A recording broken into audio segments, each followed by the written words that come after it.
Follow along for this quick and delicious homemade creamy spinach soup recipe. We will start by chopping one onion. You will add this to your pot with some butter and saute until translucent. Season with salt and pepper. You will then add 3 cloves of garlic. You will saute these until they're fragrant. Then you will want to make your roux. Add some flour.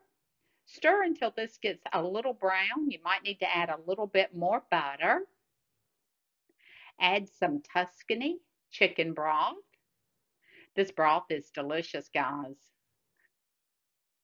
And then add 10 ounces of frozen spinach. You can just put it in there frozen. Add a dash of smoked paprika. And let's season a little bit more. We got a lot of spinach here. A little bit more pepper. Add your milk. We're using 2%. You could add half and half if you want to, if you want a little bit richer.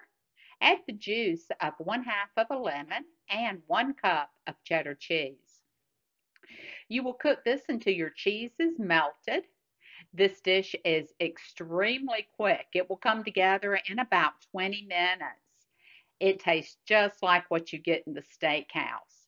You will serve this with a dollop of sour cream and some fresh grated nutmeg if you would like. And like, share, and subscribe. And enjoy.